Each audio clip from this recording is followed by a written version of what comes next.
We've got a bunch of good exclusives for you guys tonight. We got ourselves an interview with a real-life Redskins player. We got a special behind-the-scenes audio of Jay Gruden's halftime speech from last week. And finally, we're going to go through our thoughts on the first half of the season. All that right now on the Hogsty.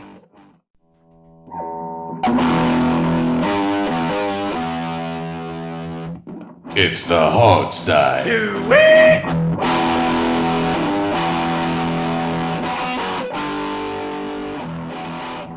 Hey, welcome to the Hogsty's Bye-Week Spectacular, everybody. Our Halloween special. This is our Halloween special Tree House of Schmars. I think that'll avoid the copyright law. Alex has already been drinking. Well, you heard him already. We have Robbie Deadeye Duncan in the house, of course. Yo, yo. And Steve. Steve is here with us as well. What's up, everybody? And we are Seanless tonight. Sean is out with some friends having some fun. Now, he's the one who's been drinking. So let's get right to this, guys. I want to start right off the bat with one of our big things we have right now. It's very cool. We were really curious. What did Jay Gruden say to the team to get them motivated in that second half of the Tampa game? We all know third quarters have been trouble so far, but we did a lot of digging, and we got ourselves some really good audio. And with that, I will say no more, and we'll just hear what Jay really told the team.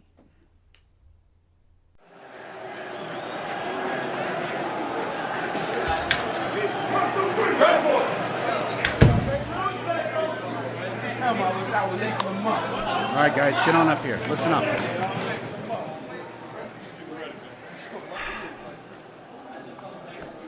I don't know what to say, really. We got a couple of minutes till the second half, and we're down 24-0. Either we make some sort of adjustment as a team, or we're going to crumble. Inch by inch, screen pass by screen pass, until we're finished. We're in hell right now, gentlemen. Believe me. And we can stay here, get the shit kicked out of us, or we can fight our way back into the light. We can climb out of hell, 1 inch at a time. Now, I can't do it for you. I'm too fat. I look around and I see these young faces, and I think, well, I mean, I've made every wrong choice a coach can make. I coached in the UFL. I keep forgetting to call my brother, John. I abandoned the running game, and lately I can't even stand the face I see in the mirror. I mean, that's a part of life. But you only learn that when you start losing stuff. You find out life's this game of inches. And so is football. Because in either game, life or football, the margin for error is so small. I mean, 1/2 a step too late or too early and you don't quite make it. 1/2 a second too slow, too fast, and you don't quite catch it. Right, Andre? The inches we need are everywhere around us. They're in every break of the game, every minute, every second. On this team, we fight for that inch. On this team, we tear ourselves and everyone else around us to pieces for that inch. On this team, we only throw for a couple of inches of play. We only run a couple inches of play. We claw with our fingernails for that inch. We only need a couple inches to win, so we're not going to throw anything more than 5 yards. Because we know when we add up all those inches, that's going to make the difference between winning and losing. Between living and dying. I'll tell you this. In any fight, it's the guy who's willing to die who's going to win that inch. And I know, if I'm going to have a job anymore, it's because I'm still willing to fight and die for that job. I mean, that inch. Because that's what living is. The 6 inches in front of your face. Now, I can't make you do it. I wish I could, Deshaun. You've got to look at the guy next to you. Look into his eyes. Robert, that means you, too. Now, I think you're going to see a guy who will go that inch with you. You're going to see a guy who will know his why, because he knows when it comes down to it, you're going to do the same for him. That's a team, gentlemen. Either we adjust now as a team, which we haven't done yet this whole season, or we'll die as individuals. That's football, guys. That's all it is. Now, what are you going to do? And we are back. What do you guys think? That was beautiful. I had no idea. That was beautiful. Yeah, I had no idea Jay had actual emotions in him. Yeah. I'm amazed that Sean was able to slip that recorder into his pocket like that, and no one noticed. Slippery little devil. Yeah. Yeah, we have our ways on the Hog Style. We get what the fans want. Yeah. You didn't see any network have that speech. No. It was only the Hog Style. So remember where you hear it here first. And again, you don't see Jay Gruden show that much emotion. You don't see Jay Gruden get fired up about anything. Unless you call him a fat ass. With totally original thoughts, too. Yeah. This came from nowhere before. I've never heard it before. I don't know if he had that, wrote that speech himself, if it was off the cuff. Or he, heard it from a movie or something, and Duke did. I don't know. You can't write that into a movie. That would be impossible. I mean, you could almost hear music playing too at the cheesy end for a movie. Yeah. Oh, yeah. Way too cheesy for a movie. Well, I mean, yes. And scene. Seriously, though, guys, that halftime adjustment was impressive. Whatever Jay really said to the team worked, so he's got to keep on doing it. That wasn't what he really said? What are you talking about? Inch by inch, we can fingernail crawl and read and all that stuff for the inch.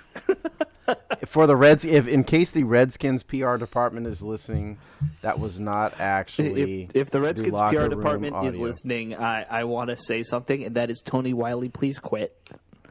Because you're not good. That's not the way to get them to cooperate and let them talk to. Let us, get them to let us talk to their people. Well, Telling Tony Wiley to quit will not do the trick. No means no. Well, we can wait him out. We've gotten no's from him before. That's we'll probably true. get more from him later. We already have gotten a couple no's from him. Yeah, we have. But you know what? We didn't need Tony Wiley for our next thing that we're going to play for everybody. Nope. No, we didn't. No. We went around you, Tony. Yeah. We got an interview. We got a player interview without you, Tony. Yeah. Suck it. So there. So there you go. Ladies and gentlemen, this was kind of a surprise for us. We didn't know we would be able to make it happen or not, but we were able to get Redskins offensive lineman Ty Nsekhe. Nsekhe.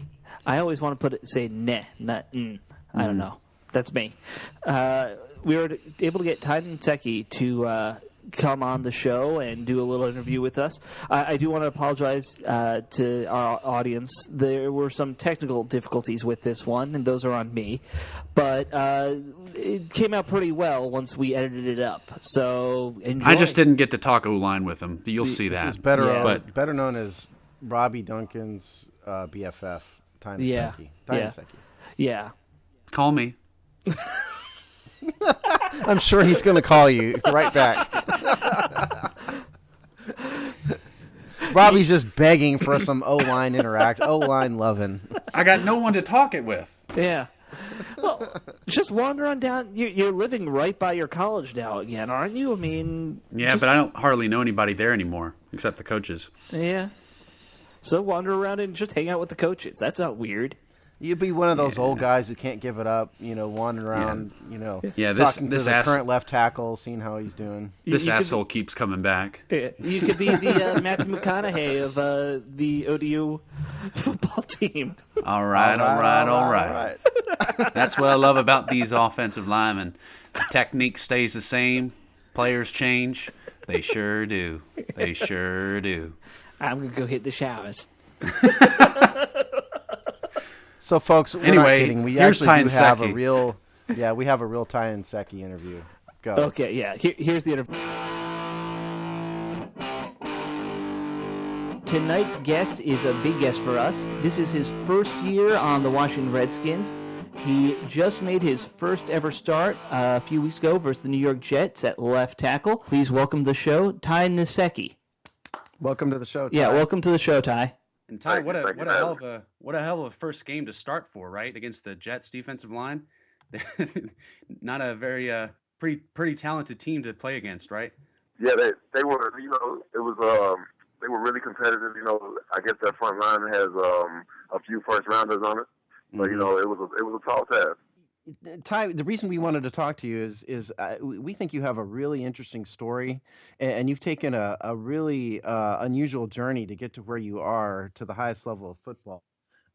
You're 29 years old. You're in your first full year, on an active roster.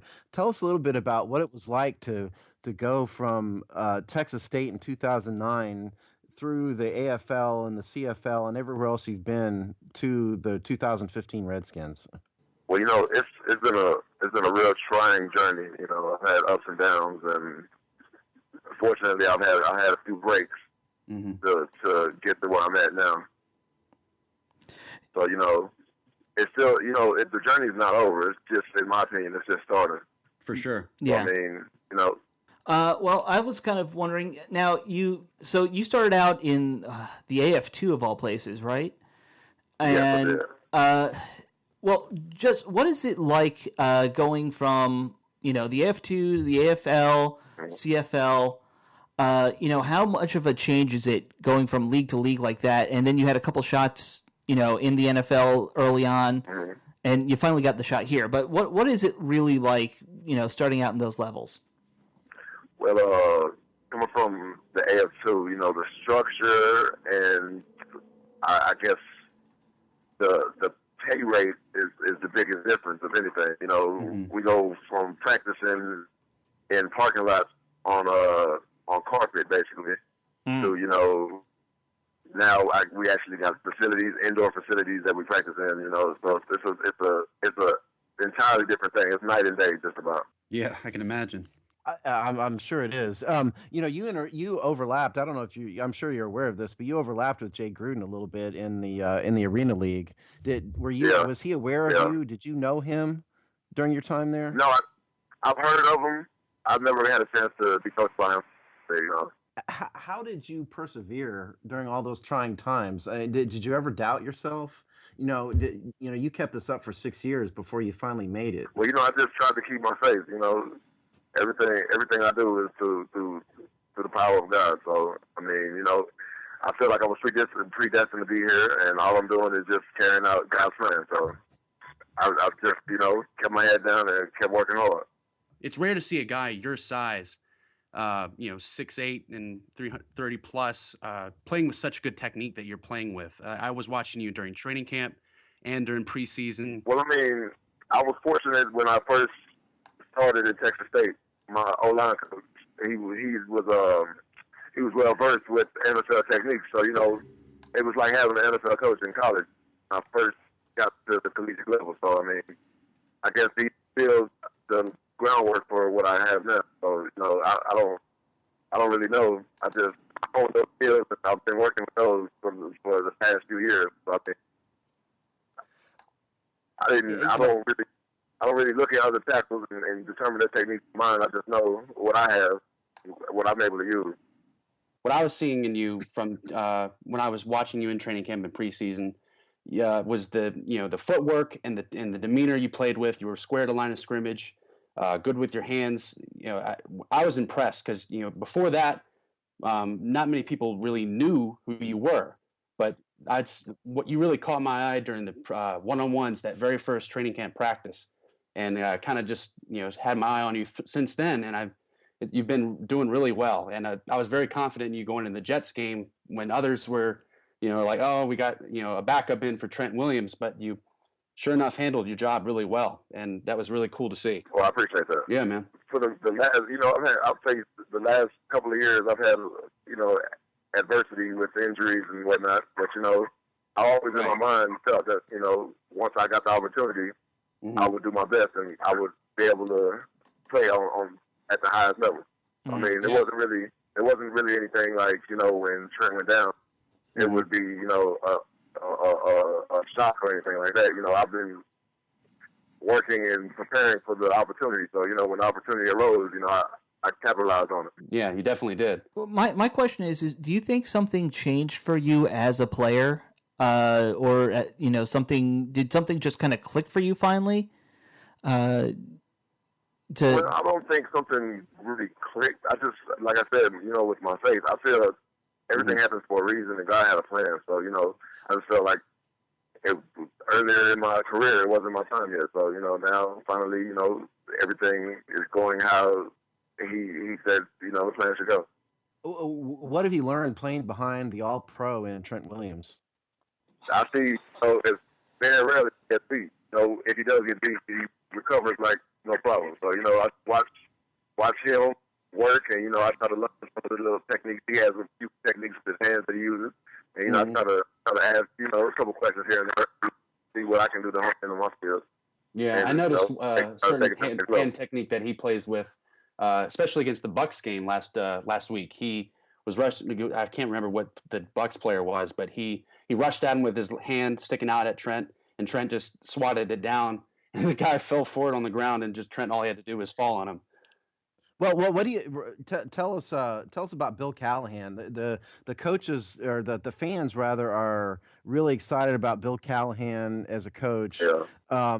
What about his scheme is successful? Coach Callahan is a real he knows the right technique for your skill set.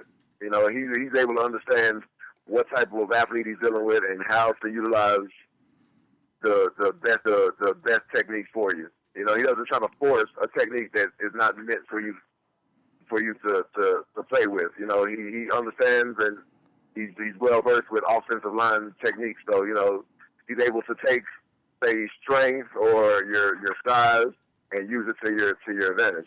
Now you're our backup swing tackle. Is there a difference in the NFL in the way you play between left tackle and right tackle? Well, it is because I'm right-hand dominant. So the left side is more natural for me. The right side I'd have to work more. But because this isn't the first time that I've been asked to be a swing tackle, I've been training to play both. So I've been working on my right side as well. So I'm trying to make my right side as natural as my left. Have you been bonding with any of your fellow first-year players on the Redskins? Who are the guys you hang out with? Well, all of us as a unit, they're pretty cool guys. So, I hang out with most everybody on the whole line. We all every Thursday we have dinners at Trent's house, so we all kind of hang out together. We're at the end of the day we're all brothers in the fight. Now, did you have to were you stuck with part of the $22,000 dinner bill the other day? There was a story in the media about that. Preston had to say, yeah, I heard about that. Yeah, that's kind of the tradition. When you're a rookie, especially when you're a high draft pick, that's your job to take care of the bill. That's kind of like, that's your initiation into the league. Sure. That's like, welcome here, welcome, rookie. we know you're not a first-year rookie per se, but it's your first year, in the NFL. They didn't do anything like that to you, did they? This is my third year in the NFL. Oh, sorry, it's your first year with the team, is what I meant. They didn't do anything. Yeah. No, they don't do that with rookies. Okay. Who's the clown on the offensive line? Is anybody there kind of cutting it up? Oh man. I don't know. I'd have to honestly. If you really want to know, Callahan cracks the most jokes. Really, Callahan? Yeah. He's the class clown of the meetings. Yeah. He doesn't look like he'd have a sense of humor. He always exactly. Looks can be deceiving. Yeah, I know a couple people like that. They have that stern face, but they're always giving you a little humor there. Oh yeah, most definitely. When you get behind closed doors, it's a whole different story compared to what you see on the media. Sure. What about Gruden? What's he like behind closed doors? Because he always kind of comes out a little, he comes off a little bit quiet, I feel like, at times in press conferences. Is he a little more laid back when he's just around the players? I mean, at the end of the day, it's your job. So, he knows, how to deal with the players. And, we know that it's our job, so we know how to deal with the everyday dealings that goes on at the facility. We know that we need to take our job serious and it's work. So, that's what we get done every day. He's not too much of a ball buster, is he? Not at all. No. Have you all started any preparations for the Patriots yet? Oh, of course. I watched the Thursday night game against the Dolphins. Taking notes and whatever. Yeah. So looking forward to seeing them next Sunday. Okay, you don't get. I mean, we're fans. We get nervous when we watch what they did to the Dolphins. Any given Sunday, you never know what's going to happen. We're gonna practice hard next week, and hopefully we can go up there and leave out with a W. Yeah, I would love it. I'd love to see you guys upturn their apple cart. What's the talent difference between the NFL and the AFL? Is it a big noticeable difference? The NFL and the AFL? Yeah. The crowds. Yeah, it's a lot louder at an NFL stadium than it is in an arena football stadium. Yeah, is that a hard one to kind of get used to, or? I mean, You played in the Texas, so. Yeah, maybe the first series, but after that, it's not really that serious. Now we got to ask, were you a Dallas Cowboy fan growing up? No. It's okay. That's the smart answer. Okay I don't know if it's the truth, but it's okay. Because we know you're not now. What are some of these other guys like? I mean, you obviously have to listen to Cousins when he's in the huddle. I mean, is he got a good energy level there? Is he a good leader? Kirk got a lot of energy. He's more like sometimes you got to calm him down because he's so hype.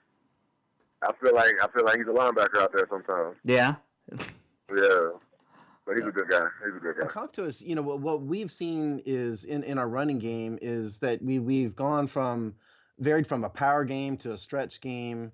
We've kind of run it all here. Can you tell us a little bit about what what scheme is the best to make us more successful in the run game? I mean, as far as running, I mean we're pretty versatile. We have some gap schemes, we have some zone schemes, and we do some options. Some QB options. So I mean, we try to mix it up. We try not to lean heavy towards one realm of running. We try to keep the defense on their toes. So you never know. Any given week, we could come out with a mixture of different schemes. Have you been focusing more on the run game in the past couple weeks? Since the running backs are. Most definitely. Because we started the season out. Top 5 in the league, and we kind of tapered off a little bit. So that's always the focus. We want to be at least top 5. Yeah. Going into the remainder of the season. So that'd be a goal to maintain. Mm.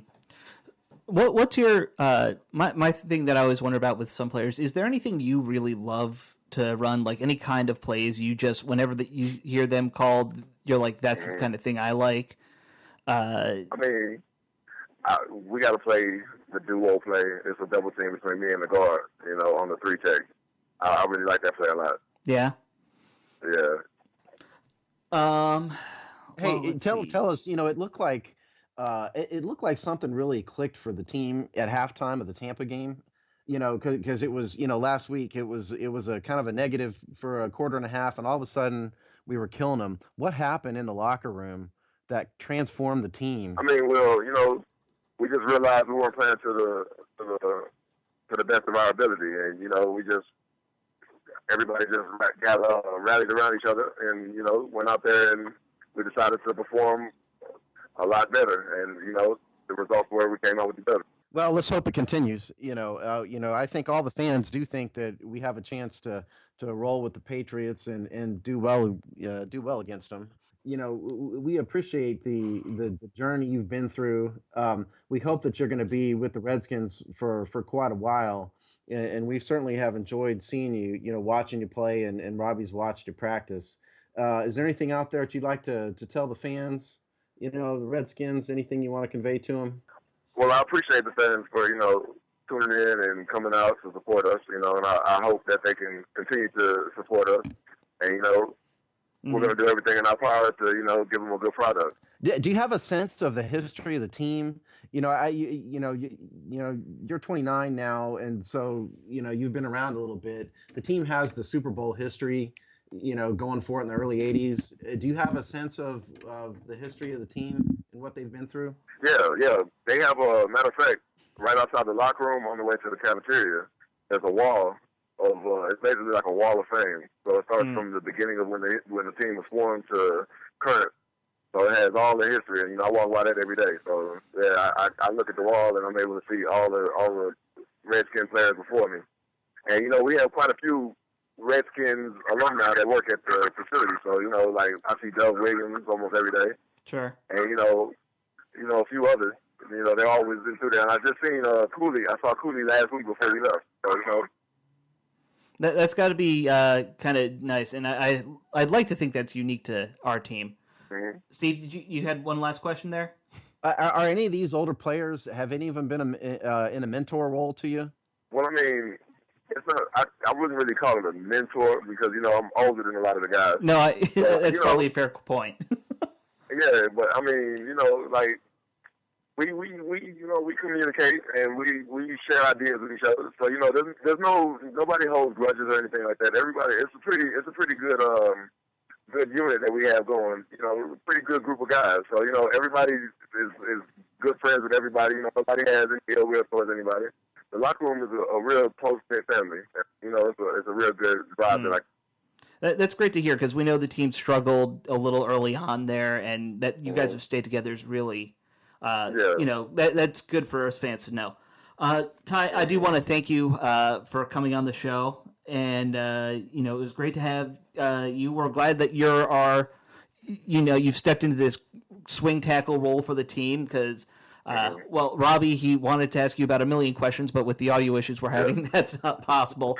So we'd love to have you back on at some point so he can do that. Thank you. No problem. Whenever you guys want to, I'm game for it. Cool, very cool. Thank you very much, and go out there and I hope you get a chance to kick a few asses against the Patriots. All right, thank you. All right, have a great one. Thanks, Ty.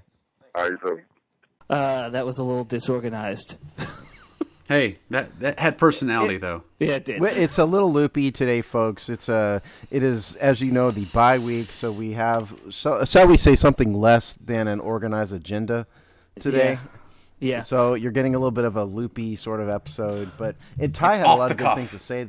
Yeah, Ty had a lot of good things to say in the interview. I really enjoyed the interview. Yeah. I wish we could have kept him on longer, and I think if we hadn't been a little frazzled, we could have. So you guys out there in podcast land know, we didn't know this would happen. Steve sent us all a hot text. Hey, it's going to happen. Everyone get on your computers. Surprise.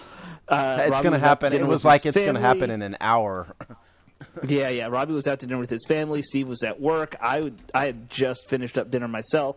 So we all, mad panicked, Benny Hill musicked our way to making what we had happen. We were running like chains with the head off. And what I think, about Ty and football, Ty really knows his stuff. Mm-hmm. He has a lot of pride in what he does. He's well spoken when it comes to football. And I was really glad to have him on and give his perspective. If you all don't know, I mean, now you do know, he had a really circuitous route to get to the NFL. I think you don't see a lot of 29-year-olds who are on their, he said his third season, but his first full season on an active roster. You don't see that hardly ever. Really speaks to who the guy is as a person, that he could persevere that long, I think. Yes. Yeah, you know what I really liked about him is he just comes across as a guy who, because he has seen it all at this point, he comes across as somebody who I think they could keep around this team for a couple of years. I don't know, he's 29, so who knows how long his playing career can be at that age. Mm-hmm. But let's say he stays around for 5 years. I think that'd be great. He could really help some of these young guys that we have, like Moses and Scherf, learn what it means not to just be football players, but to grow up and become, upstanding young men. Yeah, that's the vibe. He was obviously a lot more mature than a lot of these guys are. Yeah, that came across, really quickly. Well, we hope you guys enjoyed that. Yeah, we really hope the fans enjoyed that. Would like to have him on again. Hopefully. Yeah. Robbie wants to go to his house. I just want to talk football with him. That's all I wanted to do. I was bummed. Yeah, I know. And I'm sorry about that, Robbie. It's all right. Yeah, the technical issues kept Robbie sort of in the dark, folks, and that's why you didn't hear him a lot on the interview. Otherwise, he would have been front and center. Yeah. Well, you know what, guys? We are at we're not really at the halfway mark. Next week's the halfway mark for us, but we're in the bye week, and it conveniently came right around the halfway mark. So let's have some thoughts on the season so far. We've had some highs and some lows, obviously. Mm-hmm. I think at one point this season we've all called for the heads of Dan Snyder, Jay Gruden, Kirk Cousins, the Towel Boy, everybody. And at the same time, the Towel Boy, he's done a good job. I've watched the tape. It's fine. Yeah, he checks out. He checks out okay. Okay. He's not a Grudenite. He's not a Cousinite. He's not a Griffinite. He just wants to pass out towels. Yeah. And the water boy is pretty good too. Yeah. Well, don't forget to bring a towel.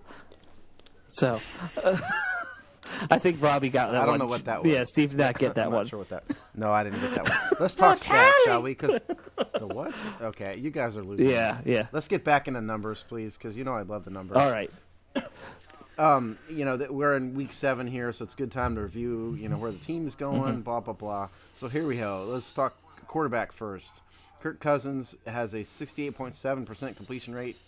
Which is damn good. Yeah, that is good. 1,737 yards, 9 touchdowns, 8 interceptions for a 3% interception rate. Yards per attempt is 6.5 yards per attempt, which is terrible. And his quarterback rating is 85.1, which is it's in that average area. Okay. It's okay. Yeah. So that is Kirk Cousins. What did we see from Kirk Cousins at the week 7 mark, folks? Well, what do you think? The one thing that surprises me when you read the numbers, I don't look at the numbers as much, through the season because I feel like it can be deceiving. But 1,700 yards already is actually shockingly high to me. It feels like we throw so many short passes, screen passes, stuff that doesn't get a lot of yardage, that the fact that we've gotten up to that number at this point really is impressive to me. Well, his yards per game is 248 yards per game. Yeah, and that's pretty now you good. got to remember, though. Yeah, but you got to remember that is boosted by the Tampa game. Yeah, sure. The Tampa game, he had so many yards in the last game. So in the Eagles game, too, right? In the Eagles game, yeah, right. Those two games really boosted the numbers quite a bit. Oddly enough, I hate the QBR stat. And ESPN, I curse you for ever inventing it because it's a terrible You mean stat. their TQBR, right? Is theirs called total QBR or something like that? It's no, weird. theirs is just QBR. Okay. And sounds like a beer. Pro Football. Maybe it is. He's only got a 58.76 QBR rating, which I think is bad. I don't know why I brought it up because I hate it, but that's another measure for you guys that care about that. Actually, I think that's considered above average in there. I don't even know how theirs works, honestly. You know what? Let's just forget I even cited it. Let's just drop Screw the you, QBR thing. ESPN, and screw you for canceling Grantland. No, thank God you canceled Grantland. It's an awful place, and Bill Simmons deserves to, go to the 7th level of hell where he came from. Yeah, burn in hell. Robbie, with that. Oh, by the way, we didn't mention to the audience. Robbie and I are both wearing parts of our Halloween costumes right now. Robbie's got a very funny-looking gold miner Amish man's beard, so that was rather funny right there. We're sinners in the hands of an angry God. Yeah, there you go. Excuse me. All right, so what else do we have on Kirk Cousins? Week 7. Let's give the audience some actual insight into Kirk Cousins. Yeah. We look at Kirk. He's been inconsistent. It's been either hot or cold, hit or miss, and what we're all looking for is consistency. He doesn't have to throw 250 yards a game, and a bunch of touchdowns for consistency. It's more his decision making and taking care of the football and just managing the game is what we really want to see at this point. To me, consistency is a big part of it. The other thing is just put more touchdowns on the board than you put interceptions every game. Like, I don't think that's too much to ask. I accept that he'll throw interceptions. But if you throw 2 picks and you throw 3 touchdowns, that's a lot better looking than 2 picks and 1 touchdown. Right. Yeah. So it's a recipe for disaster. You know what I realized? Here's what I realized is that Jay Gruden doesn't want an outstanding quarterback. He really does. He does not want a dynamic quarterback. What he wants is a game manager who can run this short passing offense, sort of a Patriots light almost, if you will. I think if Jay had his druthers, he would have the Patriots offense. If we had the personnel for it, which we don't. I don't think he wants, John Elway out there who can make every play, make every throw. I just don't think that's the way Jay's offense is designed. And so what he wants is a guy who can make his 3, 5, or 7-step drops, get rid of the ball real quickly, manage the game, and that's really all he wants out of a quarterback. That's all he's ever had out of a quarterback. So, can Kirk Cousins do it? I think, Robbie, your point is valid. He's just not consistent. I started calling him Normal Kirk, halfway through the year. Yeah. Just because normal was inconsistent, because that is normal, I guess, from him. I think that, despite the fact that some people out there, and who you are, people are calling for an extension for him already, which is just ridiculous. People saying $12 million for a year for 3 years or something like that. That's absurd. Those people have lost their minds. Yeah. The jury is still very much out. Not to pour water on the Tampa game because he had a great 2.5 quarters, I guess. But Tampa really shot themselves in the foot. They're not a good team.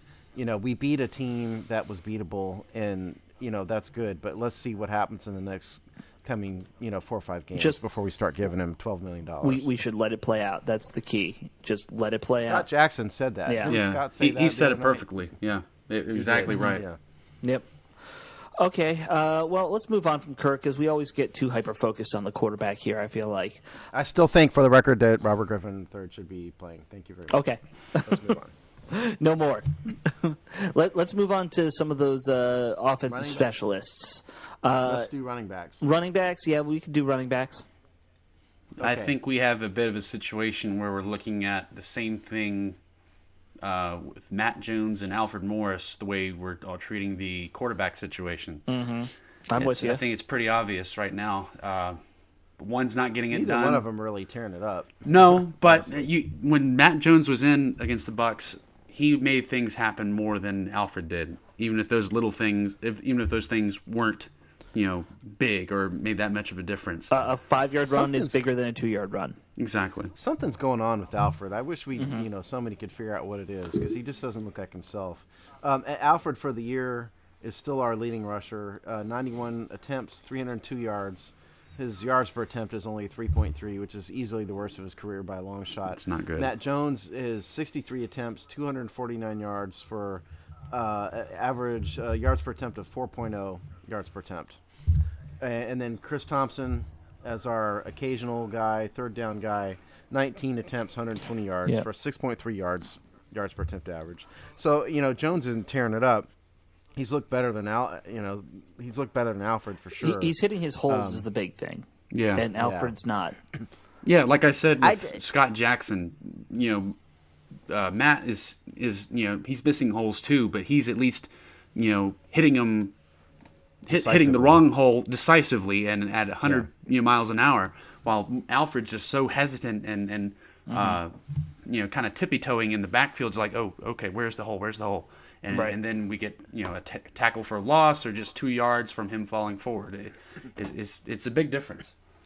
The thing that worries me about this whole thing with Morris is, I listen to a lot of sports radio. I read almost everything we can find about the team, and nobody's figured out what he's doing, what's going on with him. Why is he just not seeing these holes right now? I've probably read 20 articles about this now, and not a single one says, well, here's what he says is wrong. Well, you know what?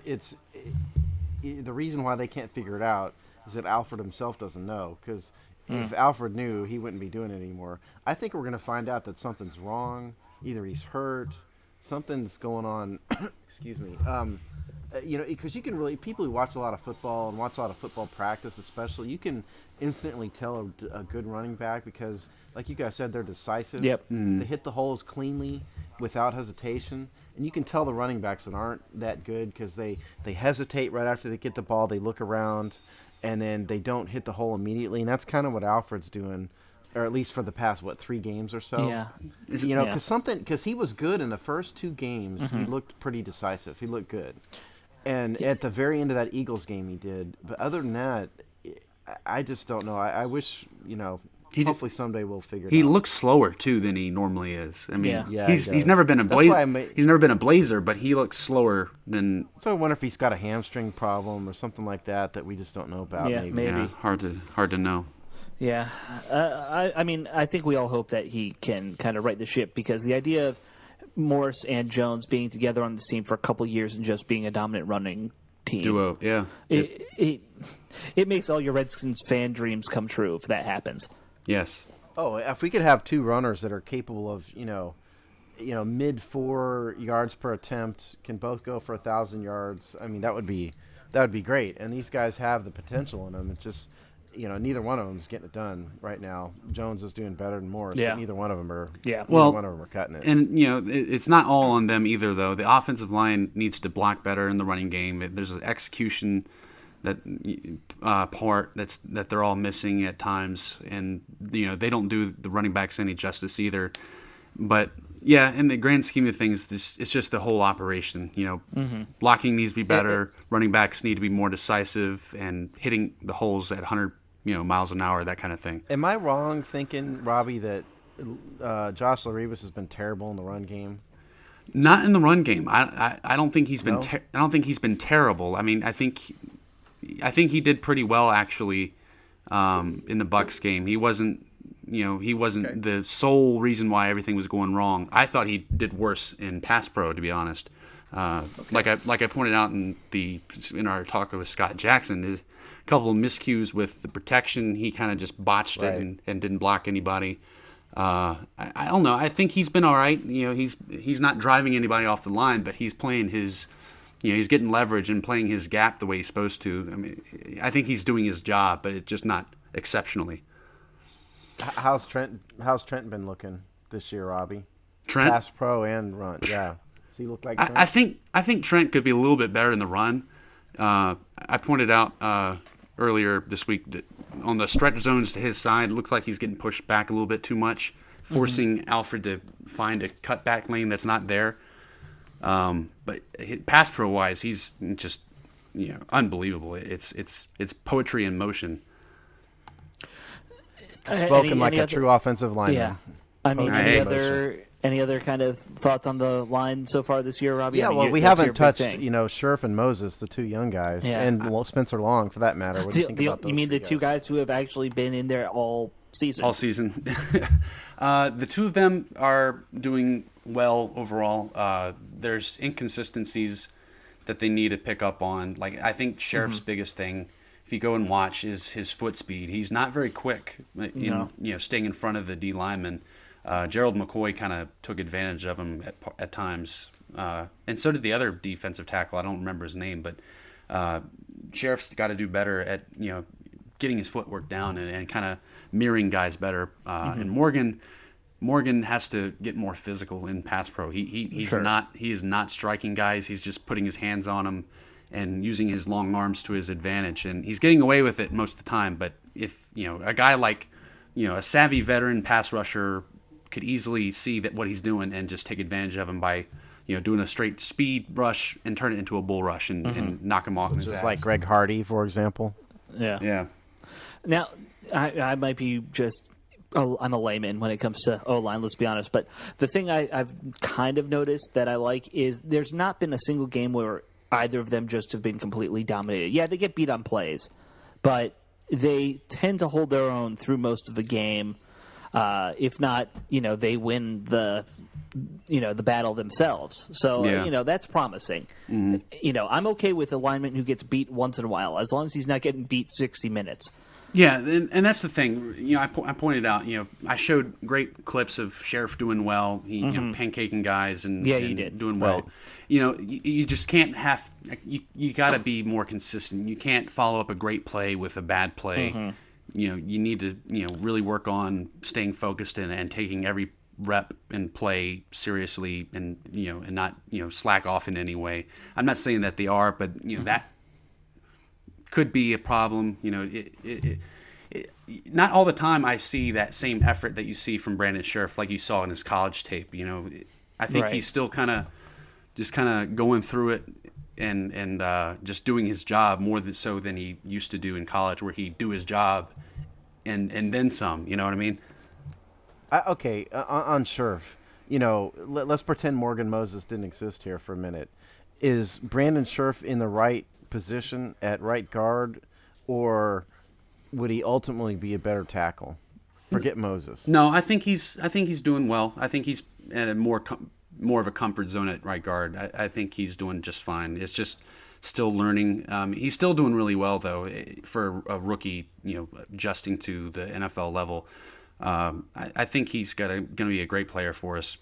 Potential Pro Bowl guy and all that. Mm-hmm. I don't see anything in him where it's like, oh shit, this something needs to change now, or we're looking at a bust or anything. I think he's going to be great. I think he's going to be fine. Oh, I think he's the farthest thing from a bust. And I would say, as a matter of fact, if he wasn't a right guard, you ought to be in the running for rookie of the year consideration at least.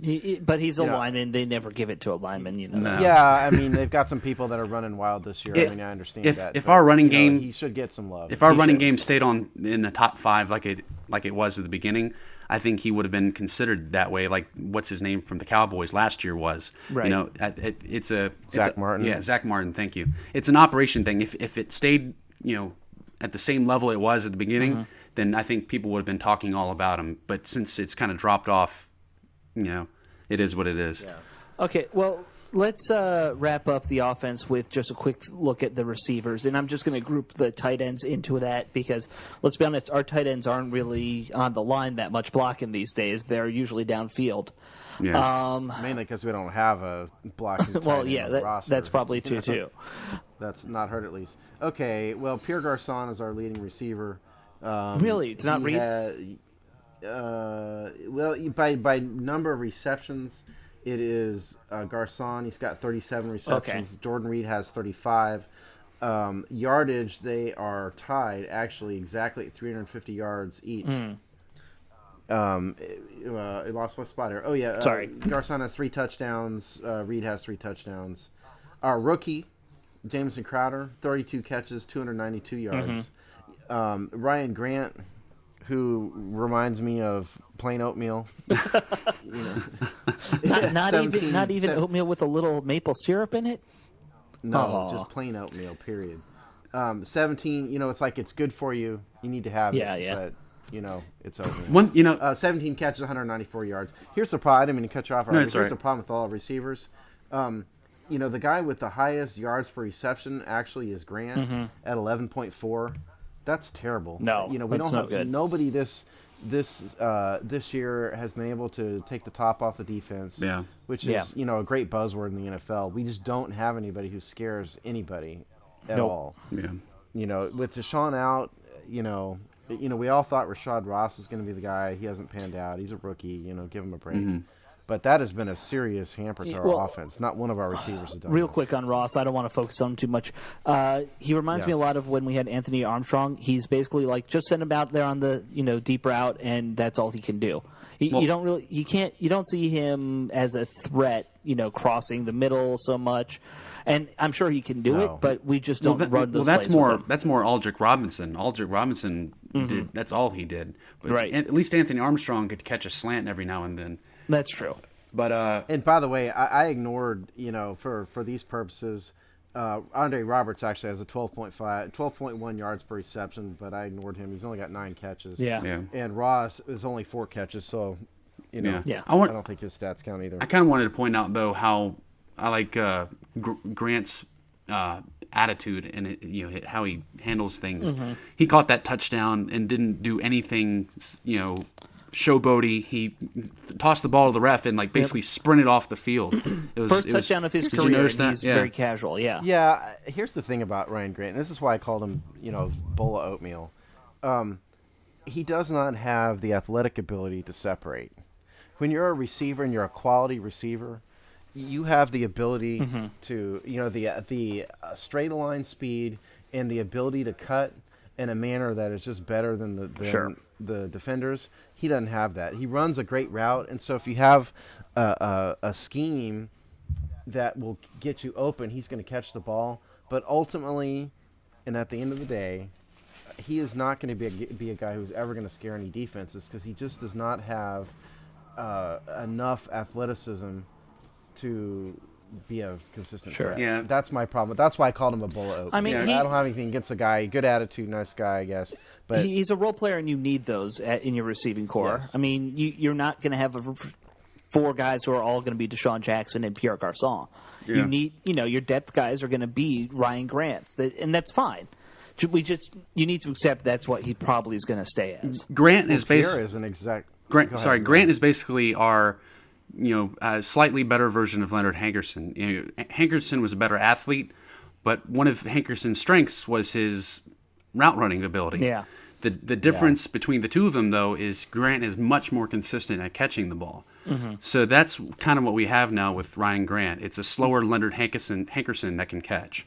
And he's not on IR. Hankerson And smaller, yeah. Well, Hankerson was 6'2", and I thought one of Hankerson's strengths was at times at least, he was able to really use his body and use his size in such a way to, protect the ball against the receiver, if you will. Good receivers know how to use their body to get between themselves and the defender, and Hank did that pretty well, I thought. Yeah. But he's gone. I don't know why we're talking about Hank. Yeah. Pierre Garçon, I guess he's as close as we have, who's on the field right now to a number one receiver, but he's another guy who doesn't really scare anybody. We said this a couple weeks ago.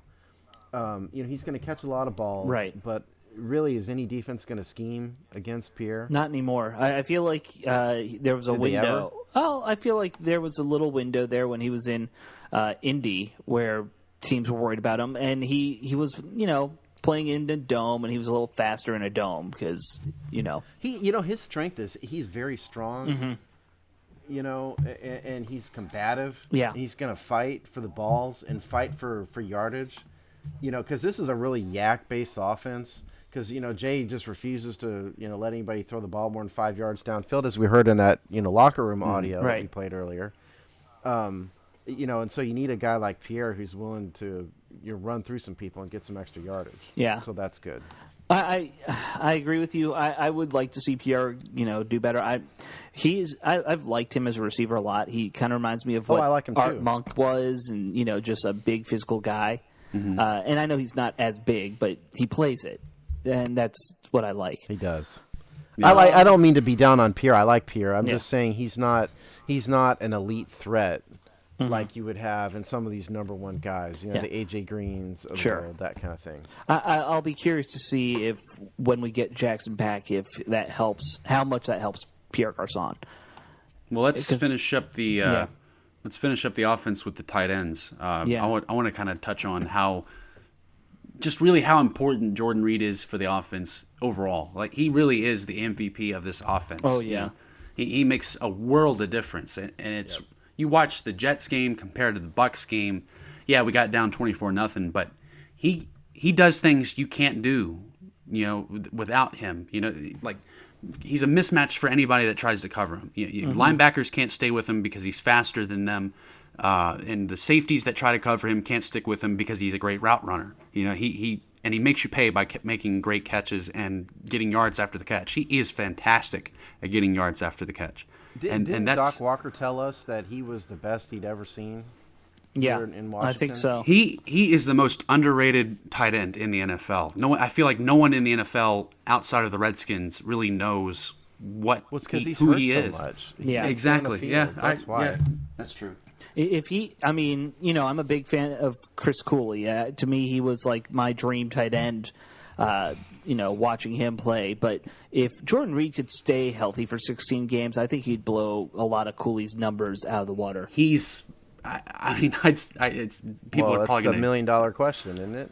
Yeah. Yep. People are probably gonna hunt me down with torches and pitchforks, but I mean he's already better than Chris Cooley ever was. I think he just has to stay healthy. Season-wise, if you look at the course of a season, that's all I'm saying. Well, Robbie's talking about talent-wise. Talent and Alex, you're talking about player-wise, season-wide results. Yeah. I mean, Cooley is our leading tight end in franchise history in terms of receptions. Sure. And Reed is never going to get there if he doesn't play more than half of his games. Right. Well, number one, he's not going to be with the team much longer if he can't stay, on the field. Right. But I agree. I said it last week. I thought, Jordan Reed is the biggest mismatch we have on offense. For the reasons you said, Robbie. I think it makes a tremendous difference. No matter who the quarterback is, notice that Robert Griffin loved him. And got the ball to him a lot. Kirk Cousins loves him, gets the ball to him a lot. He's always open. We need more Jordan Reed.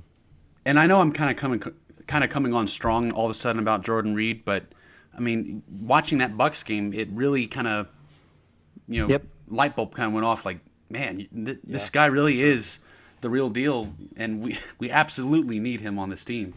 It's crazy. Absolutely right. All right. Should we switch over to defense then? Anyone have a final? Switch over to defense. Yeah, or I mean, we're running long here, so we should probably. Real quick though, Les. Before you do that, I wanted to give some rankings. You want to hear some rankings real fast? Sure. Team offense. Power see rankings. where we are. No power rankings. This is real rankings. It's rankings that are based on statistics. All right, okay? all right. Rankings that are defensible. Overall yardage-wise, we're ranked 19th in the NFL. Oh, this is on in offense? Yardage. That is total offense. Okay, 19th. all right. Passing offense, from a yardage perspective, we are 16th. Mm-hmm. In passing yardage, and rushing offense has really fallen off the cliff. Yep. Now we've gone from 1st to 19th. Jeez. So that's where we rank offensively. 19, 16, 19. That sounds about right, judging by what we've seen on the field. Yep. Well, in points, we're down in. I don't have points in front of Yeah. me. We're down in about like 23rd or so in total points scored. Mm-hmm. Last I checked for the last game preview, I think we're at 23. Yeah, that sounds about right. Right. Do you have the defensive, since we're going to switch sides? Yeah, I do. Let's go over the overall numbers Sure. first. Team defense in total yardage surrendered. Total points surrendered. We are 18th. We've surrendered a total of 22,523 yards, which is, kind of middle of the pack-ish. Mm-hmm. From a passing defense standpoint, we are ranked 15th. That is in total yards surrendered. Mm-hmm. So exactly in the middle, just about. Rushing defense has really fallen off the cliff horribly. At the beginning, in the first 2 games, we were ranked in the top 5 in any statistical measure rushing-wise. You guys want to take a guess? I love it when I give you guys these I'm guesses. going to guess we've dropped What do you to 17th. What do you think, Robbie? No clue. You're not even close, Alex. We're now ranked 28th Oh, wow. in total yardage surrendered. Wow. In the Those rushing last game, 2 or yeah. 3 games where we let up a lot of yardage have really... Oh, it gets worse. Yeah. It gets worse, though. From a yardage per attempt standpoint, we've given up 4.9 yards per attempt. Think about how terrible that is. That is in the very, very bottom of the league, folks. Jeez. The San Diego Chargers are last at 5.3 yards per attempt. The Cleveland Browns have 5.1 yards per attempt. And then it comes to us. Wow. So that's bad. Yeah, there's, considering the amount of money we put in, Scott McGlynn put into the defensive line, I think maybe let's transition into the personnel at this point. Let's do D-line first. Yeah. Because Scott really put a lot of time and effort and money into the D-line. We brought in Paella. Hatcher's healthy. We brought in Terrence You Knighton. said paella. Sorry. I Paella, just... sorry. Delicious. Sorry, Paella. Sorry, guys. Paella. Paella, some pot roast. We got... It's a lot of food. Yeah. The bottom line is they're just not getting it done, No. period, in the run. It's as simple as that. Robbie, what is the cause? In what way are you saying not getting it done? Pass, run? Well, run-wise, I'm on run. The run defense has been terrible. I personally, from the amateur standpoint, blame the defensive line first and foremost. They're the first level. You're shaking your head. Tell me where I'm wrong. We're getting killed on the outside, really. I mean, Mark Bullock really pointed it out. I mean, you can see it on film. We got the DNs and the linebackers, well, technically Kerrigan and Murphy. They're the ones that really are the culprit in this. It's some kind of scheme thing that Joe Barry's got them doing where they're slanting inside. And the edge is getting left alone, and we don't have anybody filling that gap that they're leaving. And that's happened to Kerrigan 3 or 4 times. Yeah, and there was got pushed inside. Murphy, I think it's happened to Smith once or twice. It's everybody. A couple of Doug Martin's big runs last week were because of that. Like I posted a clip of it on Twitter. I mean, Kerrigan slants inside, and it was the easiest read Doug Martin had to make. He just had a simple cutback and was gone.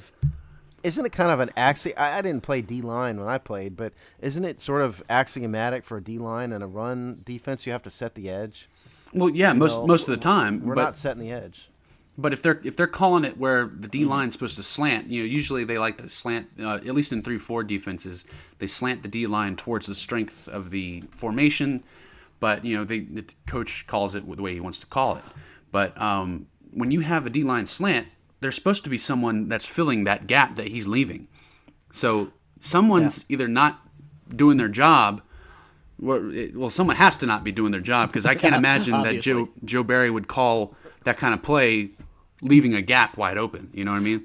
Well, he's not scheming to allow them to run for long runs, so obviously. Yeah. Right. Someone's not doing their job. Real quick, you said 3-4. We're not a 3-4 anymore, right? Like, can we all just admit we're running a weird 4-3 nickel all the time? And We're running a hybrid 4-3. hybrid 3-4 / nickel type thing. It's weird. I just don't. We're almost kind of running a 4-2. Yeah. If you want to call it that, is what we're doing. That would probably be what I'd call it. True. I actually had to make a mental note at one point in the Tampa game when I saw, oh my God, we actually have 3 true linemen in there on a play, and we had Pot Roast and Hatcher and Baker all out there at once. Yeah, our nickel's basically lining up as a unofficial third linebacker or inside linebacker for us. I don't know if the fans out there, the listeners out there, really understand how much nickel we're running. It's almost our base defense. Yeah. At this point. I wouldn't even say almost. I would say. Has anyone been doing a count that you guys have seen, like any reporters? I would love to kind of get a... Well, Hogs Haven does a snap count, and then the Washington Post Insider does a snap count. There was one game, it might have been the Jets game, where the Kaishawn Jarrett as a nickel corner was in that had 100% snaps. Of the snaps. Yeah. Well, that tells you something. There was a I game meant earlier in the more- season that they did that too. I meant more just if anyone's counting what personnel groups were out there each time. Not so much snap counts. No, one's been doing that. Because that would be useful, I'd feel like. Yeah. Maybe we'll do that at the end of the year. Yeah. But I guess it's more the edge, Robbie. But the bottom line is, as a unit, the front seven is, whether it's a scheme thing, whether it's a personnel thing. Mm-hmm. I refuse to believe that Ryan Kerrigan is just rusty. I know he was hurt. Flat out been wrong. He's just not playing well. That's it. I mean, there's not much to say really. And now that he's got the broken hand, I worry about that even more. I mean, I don't think it's going to affect anything that much more. I mean, if he's out, well, how does hand placement, the ability to place your hands, affect a defensive end / linebacker? Well, I know for offensive linemen it matters, but what about? Well, for defense too, it's great. You need it to get off the blocks. I mean, with the club on his hand, he could probably club guys a little bit harder, but. I mean, you still need to be able to grab and torque guys around when you're engaged with a lineman. But I can only imagine having a club or no club. You hit somebody with a broken hand, it's going to hurt. Oh, yeah. Didn't John Jansen play with 2 club hands for a while? Anybody remember that? Yeah. 2 club hands? Yeah. Wow. Didn't he do that for a few games? I don't remember. You remember that, Alex, I don't you? vaguely remember that. When I think club hands, I always think back to, the 80s Distraction. and the Hogs. Yeah. Sorry about that. I didn't mean to get off topic. Yeah. But, and I can't remember what hand is broken. Does it matter what hand is broken in terms of – he's on the left side It depends. of our defense. Left side, if it's his right hand, it's not so bad because if you're on the left side of the line, your left hand will be down. Mm-hmm. I think it is his left. I think it is his right hand. I think so, too. But they have been switching back and forth more on the edge guys. He'll probably just have to stand up more than he will be in a 3-point stance. But overall, the defense in general, it's a lack of tackling. Mm-hmm. We're not really wrapping up guys. At the beginning of the season, it was we had guys still missing tackles, but we were swarming to the football really well, and guys were getting to them. That's kind of lacking at this point. We're not really all flying to the football anymore, in my opinion. It doesn't look like it. And then, well, in our tackling has just been terrible. Yeah, exactly. Not just swarming, but the form tackles just aren't there. Yeah, and the classic shoulder wrap up, they don't do it. And I mean, in the end, guys got to perform no matter who's out there. But you really have to look at how injured our defense is. I mean, we lost our starting strong safety in what's his name, Iheanacho, Duke Iheanacho. Yeah. We're out. D'Angelo Hall's been out. Chris Culliver's been out. Our linebackers have been hurt and playing hurt. Who else? Breland's been hurt. Breland's been played. playing. Breland's been playing hurt. We just got so many injuries. And hats off to him, by the way. He's played really well considering the fact that he's hurt. Yeah. Yeah. And you mentioned the safety, Iheanacho. I was really devastated when we lost him. But let's be honest, Jarrett and who was it, Robinson? Yeah. They've stepped up really better than I thought they would. Well, better. Better than them. Let's go leading tacklers since we're halfway through the season. Take a guess. Who's our leading tackler? Goldson. Was anybody think? Goldson. There you go. Yeah, Deshaun Goldson, 36 tackles.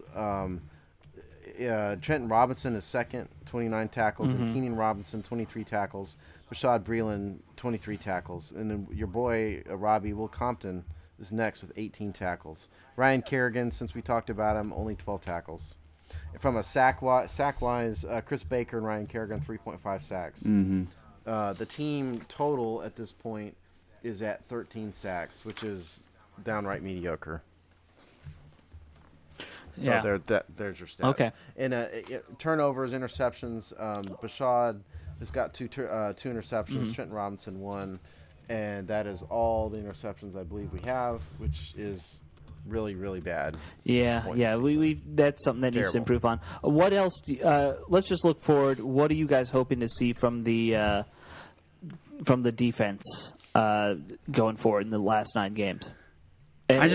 What do they need to do to turn it around? I just want to see better tackling.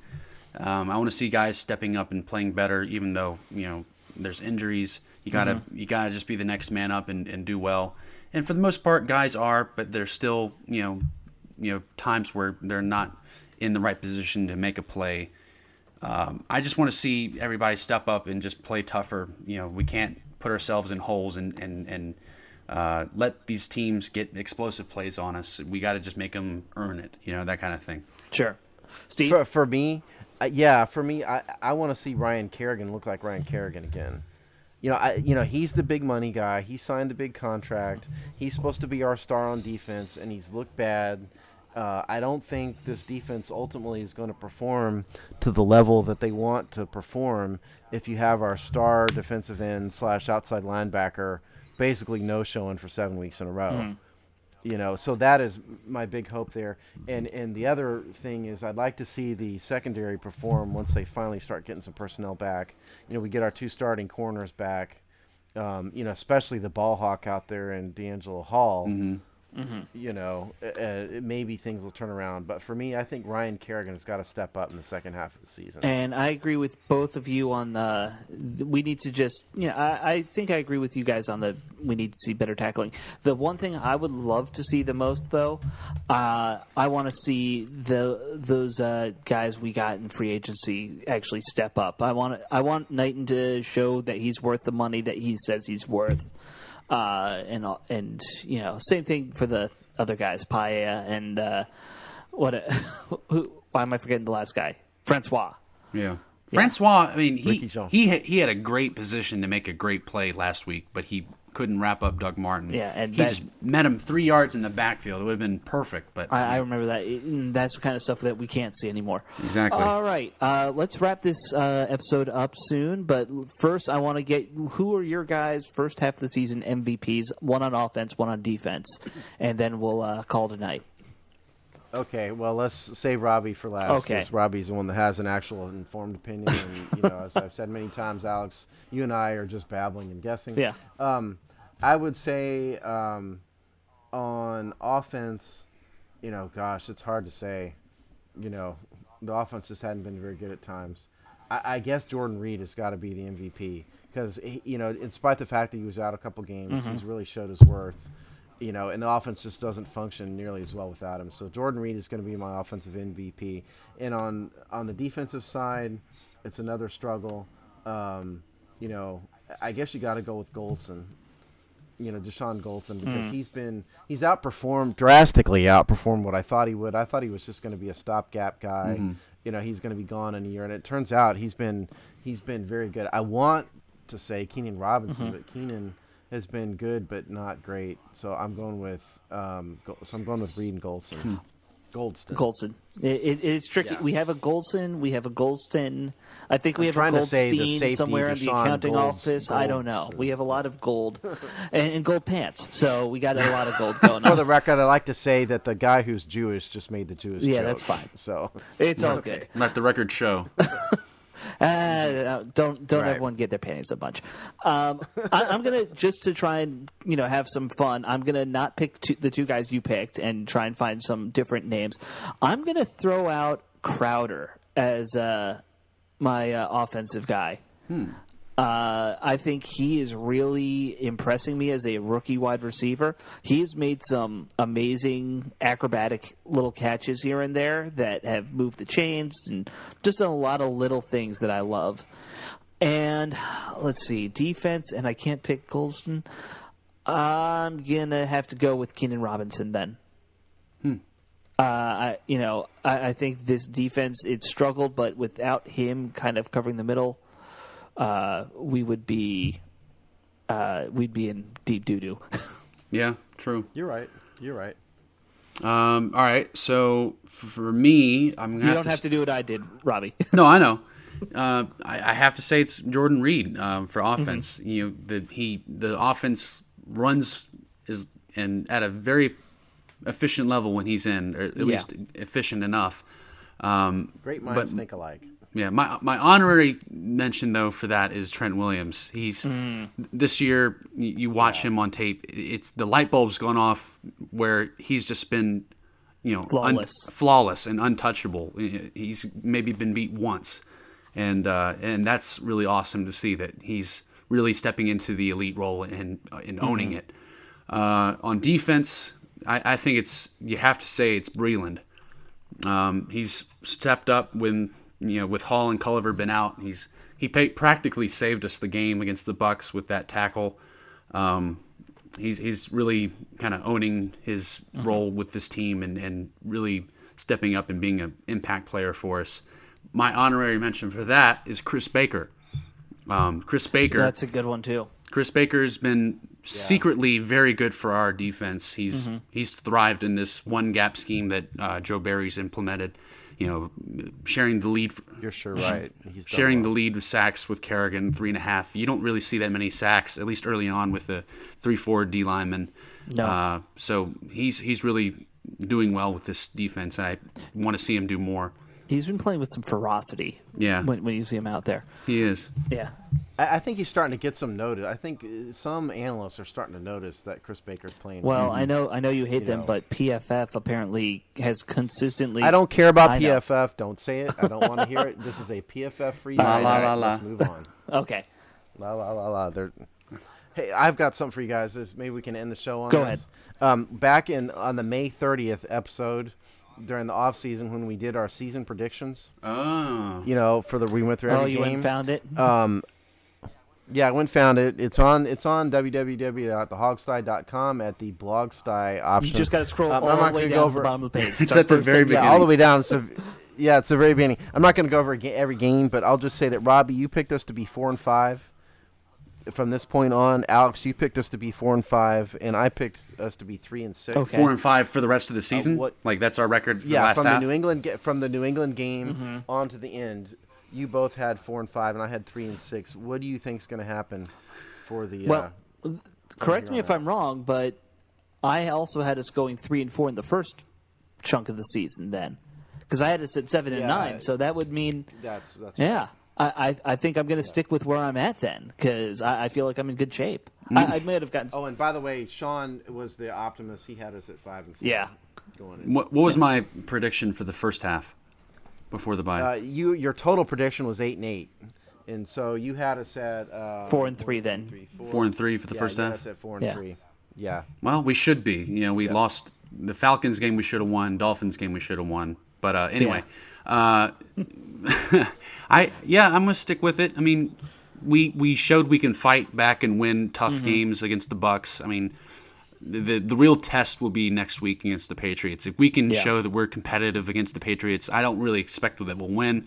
But if we can show that we can stick with them and give them a tough game, then that's very achievable, I think.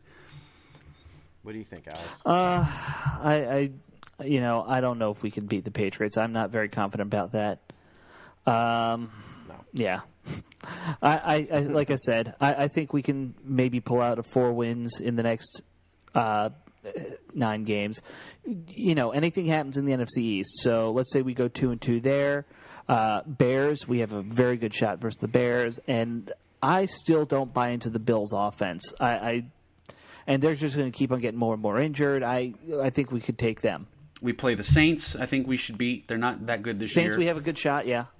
We play the Bills. I was scared about them, but they've really kind of fallen off recently. They've been on a skid. It's up in Buffalo. It's in Buffalo, though. Yeah. You know. Yeah, but they're in a bit of a mess right now. They're kind of. I don't believe Kirk has won more than one road game in his He career. hasn't. No. That's another thing we'll have to figure out. There's one. We've got a murderer's row coming up. We've got New England, New Orleans, Carolina, the Giants, Dallas, and then we get to Chicago, which is, even Chicago is on the road. Yeah, though. it's a tough game, but not even at to home. me, Chicago might be one of the more winnable games on our schedule. And It's one of the more winnable ones. And the NFC East games that we have left, they're each game is winnable, no matter how talented those teams are. We always play tough most of the time against NFC East players or teams. Those are always a battle. It could go either way, no matter how a season's going. By the way, I just misspoke. It's the Buffalo game is a home game, not a road. That helps. Oh, okay. Yeah, that'll help us a lot. I think it's you can almost guarantee a win, especially if EJ Manuel's still the quarterback at the time. I guess, I'll stick with my prediction, I guess. I don't know. I want to be more optimistic, but, I've just seen this team shoot itself in the foot too many times. Yeah. We're not going to win at New Orleans or at New England. We're not going to win at Carolina. We're going to lose one of the Giants or Dallas games right there. We're not going to win both. Right.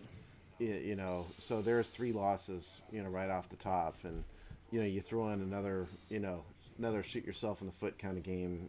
I think we're looking at 4 or 5, 5 losses. So hate to say it. Hopefully I'm wrong. Yeah, I mean, it's a tough schedule. It really is. Yeah. People keep up me like, well, look at the win-loss records of these teams. That's not how you got to predict this thing.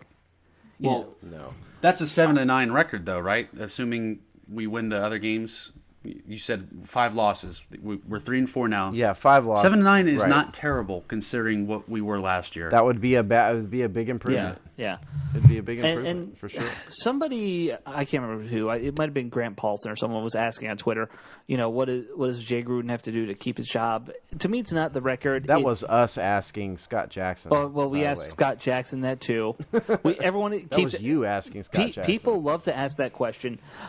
If he can keep the locker room together and we end up going 7-9, even 6-10, I think he'll probably still be here after that.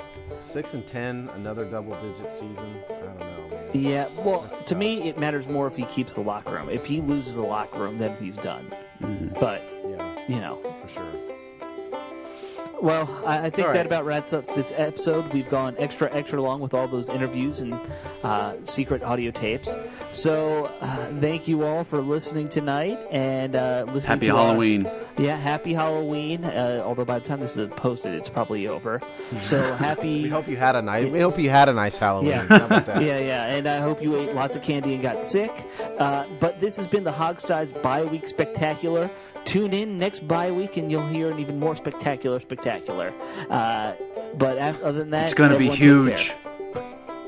It'd be huge. care. Huge. There we go. That's all, Yep. folks. Look into his eyes. Robert, that means you, too.